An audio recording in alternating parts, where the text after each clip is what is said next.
வணக்கம். மாலை முரசு செய்திகளை விரிவாக பார்ப்பதற்கு முன்பாக முதல் தலைப்புச் செய்திகளை பார்க்கலாம். அரசியல் சார் படிப்பிற்காக லண்டன் செல்வதால் 3 மாதங்களுக்கு விடுப்பு எடுக்க இருப்பதாக அண்ணாமலை அறிவிப்பு. பாஜக மாநில தலைமை பொறுப்பை கேசவ விநாயகம் கவனிப்பார் என்றும் விளக்கம்.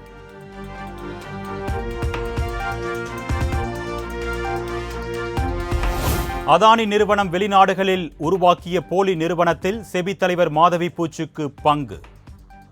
அமெரிக்காவின் ஹிண்டன்பெர்க் ஆய்வு நிறுவனம் பரபரப்பு குற்றச்சாட்டு.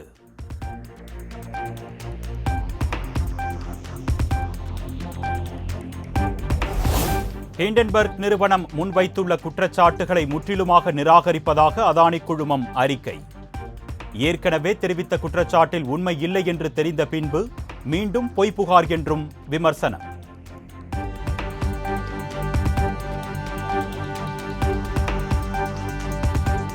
ஹிண்டன்பெர்க் முன்வைத்த குற்றச்சாட்டுகளுக்கு செபி அமைப்பின் தலைவர் மறுப்பு.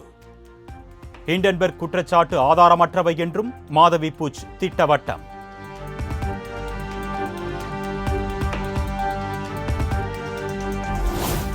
ஹிண்டன்பெர்க் விவகாரத்தில் நாடாளுமன்ற கூட்டுக்குழு விசாரணை நடத்த வேண்டும். அகில இந்திய காங்கிரஸ் கமிட்டி பொதுச் செயலாளர் ஜெய்ராம் ரமேஷ் வலியுறுத்தல்.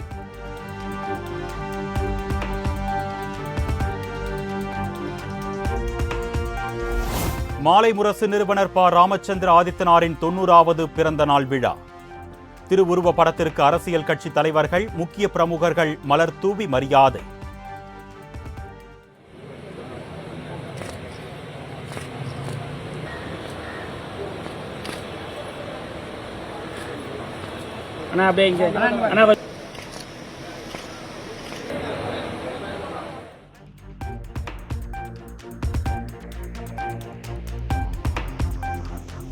மகளிர் உரிமை தொகை திட்டம் வருங்கால துணை முதலமைச்சர் உதயநிதி ஸ்டாலின் துறையின் கீழ் சிறப்பாக செயல்பட்டு வருகிறது. திமுக செயல் வீரர்கள் கூட்டத்தில் அமைச்சர் கீதா ஜீவன் பேச்சு.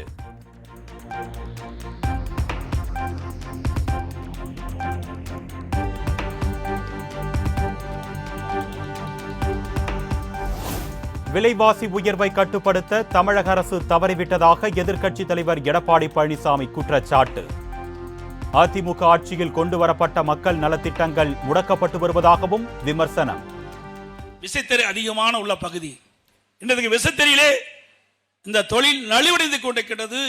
இந்த தொழில் நலிவடைந்ததை சீர் செய்வதற்கு என்ன நடவடிக்கை எடுப்போம் என்பதற்கெல்லாம் இந்த அரசாங்கத்தை பற்றி கவலை இல்லை.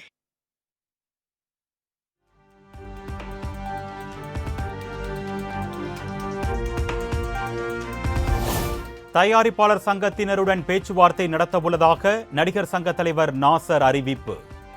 படப்பிடிப்பை நிறுத்தக்கூடாது என்பதில் நடிகர் சங்க உறுதியாக இருப்பதாக பேட்டி. கூட்டம் தான், இதுக்கு ஏன் இவ்வளவு பரபரப்புன்னு தெரியல. நாங்க இந்த திரைப்படத்துறையை எவ்வளோ இன்னும் வேற ஒரு தளத்திற்கு, உயர்ந்த தளத்துக்கு கொண்டு போய் சேர்க்கணுன்றதான் எல்லாரும் பேசிட்டு இருக்கோம். சில நல்ல முடிவுகள் எடுத்திருக்கோம். அது தயாரிப்பாளர் சங்கத்தோடு நாங்க அது பகிர்ந்துக்குவோம்.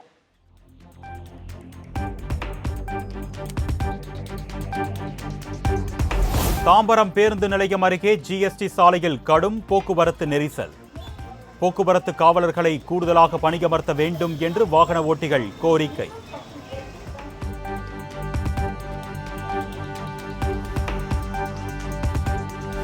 மேட்டூர் அணைக்கான நீர்வரத்து அதிகரித்துள்ளதால் காவிரி கரையோர மக்களுக்கு வெள்ள அபாய எச்சரிக்கை.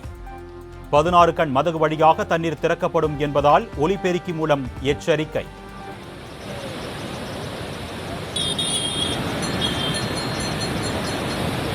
மீண்டும் நிரம்பி உபரி நீர் போக்கியான 16 கண் மதகுகள் வழியாக உபரி நீர் எந்நேரமும் திறக்கப்பட உள்ளது.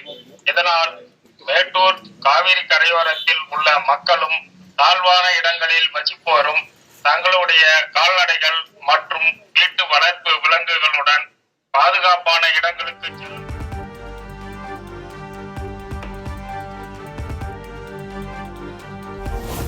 கிருஷ்ணகிரி கேஆர்பி அணைக்கான நீர்வரத்து கிடுகிடுவென உயர்ந்ததால் அதிகப்படியான தண்ணீர் வெளியேற்றம். பாதுகாப்பு கருதி கரையோர மக்களுக்கு வெள்ள அபாய எச்சரிக்கை.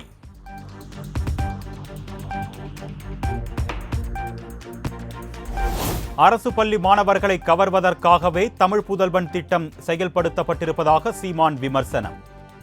ஆட்சிக்கு வருவதற்கு முன்பு கொடுத்த வாக்குறுதிகளை திமுக அரசு நிறைவேற்றவில்லை என்றும் சாடல். 18 மாதம் இருக்கு, 18,000 கொடுக்குறீங்க, அவ்வளவுதானே? உண்மையிலேயே அவர்கள் மேல அக்களவுக்கு இதெல்லாம் திட்டம்னு சொன்னா அதுக்கு வெக்கப்படணும் தம்பி. இது ஒரு திட்டமா தம்பி? படித்து முடித்து விட்டு வெளியில வர்ற இளைஞர்களுக்கு அவர்களுக்கு வேலை வாய்ப்பை கொடுத்து அவர்களுக்கு ஒரு வருவாய் பெருக்கத்தை ஏற்படுத்தி தன் காலில் நின்று வாழ்கிற வாழ்வை பெண்களுக்கு ஆண்களுக்கு கொடுக்கறதுக்கு பேர் தான் திட்டம். அப்படி இல்லை.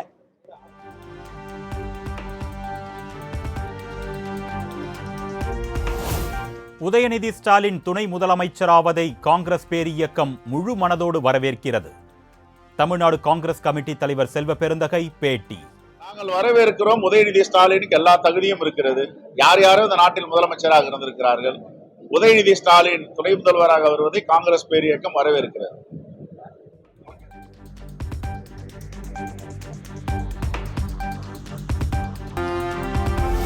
சென்னை வேளச்சேரியில் களை கட்டிய ஹாப்பி ஸ்ட்ரீட். சிறுவர்கள் முதல் பெரியவர்கள் வரை நடனமாடி உற்சாக கொண்டாட்டம்.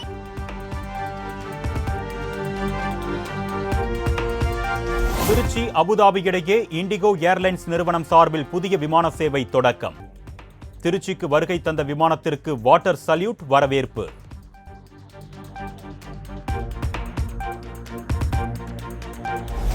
விநாயகர் சதுர்த்தி விழாவையொட்டி சேலம் மாவட்டம் வாழப்பாடியில் சிலை தயாரிப்பு பணிகள் தீவிரம். பல்வேறு வடிவங்களில் சிலைகளை உருவாக்கி வரும் தொழிலாளர்கள்.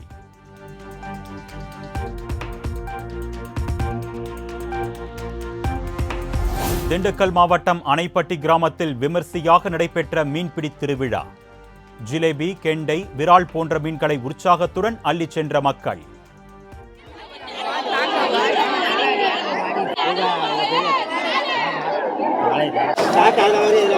என்ன மீன்? ராசி.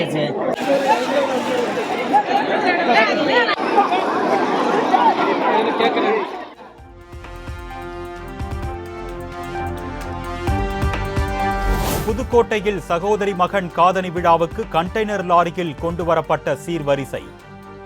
ஜல்லிக்கட்டு காளை, பசுங்கன்று, ஆட்டுக்கிடா என பாரம்பரிய முறைப்படி சீதனத்தை வாரி வழங்கிய தாய்மாமன்கள்.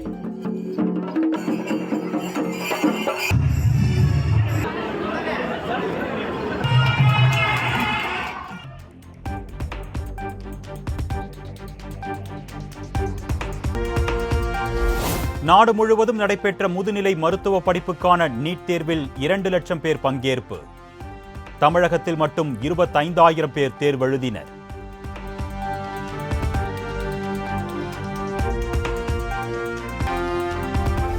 மேற்கு வங்க மாநிலத்தில் 2ஆம் ஆண்டு மருத்துவ மாணவி பாலியல் வன்கொடுமைக்கு ஆளாக்கப்பட்டு உயிரிழந்த விவகாரம்.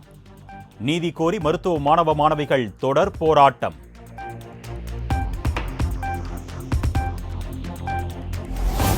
டெல்லி, ஹரியானா, இமாச்சல பிரதேசம், ராஜஸ்தான் உள்ளிட்ட மாநிலங்களில் கொட்டி தீர்த்த கனமழை. சாலைகள் மற்றும் நீர்நிலைகளில் வெள்ளப்பெருக்கு ஏற்பட்டதால் மக்களின் இயல்பு வாழ்க்கை பாதிப்பு.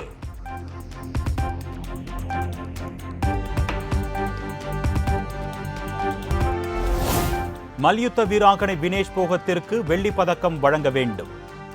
இறுதிப் போட்டியில் பங்கேற்றிருந்தால் நிச்சயம் பதக்கம் வென்றிருப்பார் என்று இந்திய கிரிக்கெட் அணியின் முன்னாள் கேப்டன் சௌரவ் கங்குலி நம்பிக்கை.